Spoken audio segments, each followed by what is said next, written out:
no eran la fuerza de trabajo que mantenía la economía. Había esclavitud por deuda, había esclavitud por captura en combate, había diferentes formas de esclavitud, pero la economía se basaba en el tributo que las comunidades campesinas, organizadas en calcules, tributaban a las teocracias. Pero bueno, este es otro problema.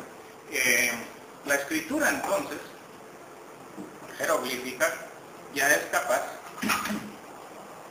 de dejar en memoria de los hechos históricos. Y esta es la primera función que cumple la escritura, ¿no? Dejar testimonio de la historia, de los combates, de los logros científicos, etc., ¿no? Y aquí me parece que debo hacer no es un paréntesis, sino una ampliación de esta idea. Tanto en las culturas asiáticas como en las culturas americanas, se han descubierto, por ejemplo, en Egipto y en el área maya de Yucatán y Guatemala, alteraciones en la escritura de hechos históricos. Es decir, supongamos que hay una estela o un códice, etcétera, o un mural que narra, por ejemplo, un hecho histórico. Y entonces los arqueólogos se dan cuenta al cabo del tiempo que 2, 3, 4 siglos después de haber sido escrito este mensaje, alguien llegó y alteró el discurso. Y como por ejemplo en el caso de Egipto, el discurso es alterado en todas las pirámides, la misma parte, ¿no? ¿Con qué objeto? Con el objeto de que la posteridad crea que las cosas no ocurrieron como decían, sino como se dice ahora. Hay muchos motivos para este tipo de falsificaciones o de modificaciones, porque puede ser que la primera versión de hecho fuera falsa, por razones de poder político, y la segunda fuera una corrección. Ha habido casos en que se ha descubierto que las teocracias mismas falsificaban, por ejemplo, o modificaban las fechas de nacimiento de determinada persona para hacerla coincidir con cierta posición de los astros que hacía del día de su nacimiento, supuesto, un día sagrado y que le daba a él una categoría distinta a la que tenía. Lo que les quiero ilustrar con esto es que la escritura, siempre la escritura es una producción simbólica, es una producción ideológica, porque esto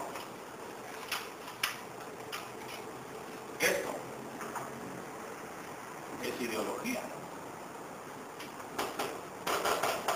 Es decir, es contenido mental. Entonces, que los discursos, ustedes han oído aquel dicho que dice, a eso no está escrito en piedra, ¿verdad? Como diciendo, eso no es definitivo. ¿Por qué? Porque lo que está escrito en piedra son pictogramas, ¿no? Lo que está escrito en piedra es la ley. Pero eso no quiere decir que la ley secretamente alguien no la modificara. Entonces, lo que les quiero ilustrar con esto, les decía, es que como construcción humana que es, la cultura no tiene nada de necesario y de predestinado. Es una construcción humana. Y como construcción humana está sujeta a modificaciones, ¿no? Y está sujeta a cambios y a falsificaciones. Y a veces pasan siglos y la humanidad da por ciertas algunas versiones históricas que mucho tiempo después se descubren que eran falsas, ¿no? Pongamos el ejemplo típico de Galileo, ¿no? ¿Cuál fue el pecado de Galileo? No descubrir, porque ya lo habían descubierto los griegos, que no era el sol el que giraba alrededor de la Tierra, sino el cabeza. El pecado de Galileo fue decirlo en ese momento, hacerlo público, ¿no? ¿Por qué pecado? Bueno, porque de acuerdo a la tradición católica, el ser humano es hecho a imagen y semejanza de Dios, y los teólogos de la Edad Media pensaban que si el hombre era hecho a imagen y semejanza de Dios, la Tierra tenía que ser el centro del universo. Entonces, ¿cómo iba a ser que el centro del universo iba a girar alrededor del Sol? No, era el Sol, todo giraba alrededor de la Tierra estaba inmóvil. Entonces Galileo les prueba que no es cierto, que es la Tierra la que se mueve.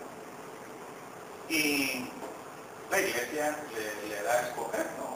una oferta que no puede rechazar, dice, o se retracta o se mueve. Entonces Galileo se retracta y acepta que la Tierra es inmóvil. Y es famosa su frase al salir del juicio cuando dice, sin embargo, se mueve. Entonces, esas verdades duraron siglos, muchos siglos, aunque ya los griegos habían descubierto eso de manera empírica, sin telescopios. Durante toda la Edad Media se piensa que eso es un hecho objetivo. En Europa, por supuesto, los mayas, con el adelanto astronómico que tenían, los sabían. Por supuesto que lo sabían. Pero les digo pues como la historia es escritura, ¿no? El discurso escrito es creación humana, es construcción humana ideológica. Y como construcción humana ideológica no es definitiva. No.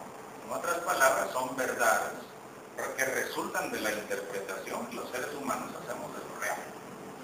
Bueno, entonces, siguiendo con este proceso, hay una revolución intelectual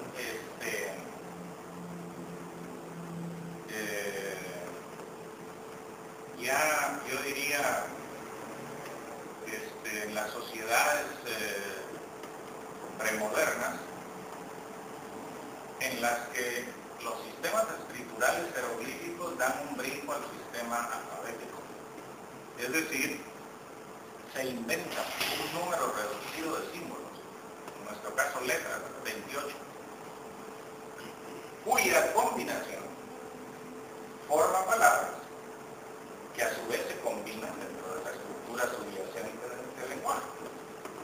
Entonces, con 28 letras nosotros somos capaces de crear palabras y combinarlas en tal gama de posibilidades que podemos dar cuenta de los aspectos más controversiales y difíciles de lo real. Entonces, bueno, pero antes de de darse el paso de la escritura jeroglífica a la alfabética, ya existía la versión estética de los hechos, ¿no? Los mitos de origen, las leyendas que explican, entre comillas, que legitiman, cohesionan e identifican a los pueblos antiguos, son ya, no podemos decir literatura. Yo me inventé una palabreja por ahí que es oralitura, ¿no? Porque son tradiciones orales que inmediatamente empiezan a ser escritas. Cuando uno estudia literatura, ¿qué es lo primero que le ponen a leer? La Ilíada y la Odisea. Esas guías telefónicas de Homero. ¿Y qué son la Ilíada y la Odisea? Son tradiciones orales que un poeta, en este caso Homero, viene de memoria y las escribe. Pero él no inventó la historia de la Odisea y de la Ilíada, sino la venían contando desde hacía mucho tiempo, y él simplemente le da forma, y eso nos llega hasta ahora, la versión de Homero. Es lo mismo que pasa con el Popol Vuh. Era una serie de historias que venían siendo transmitidas oralmente, que estuvieron escritas jeroglíficamente, que estuvieron representadas plásticamente, y que en la época de la colonia, pues Diego Reynoso, que aprende español, escribe con la grafía latina en quiché esas historias, y eso es lo que nos llega. Pero eso no quiere decir que alguien que todavía recuerda, por transmisión oral, que esas historias coincidan con la versión del libro que nosotros conocemos ahora. Entonces la literatura viene de la oralidad, ¿verdad? Es decir, viene de la palabra hablada.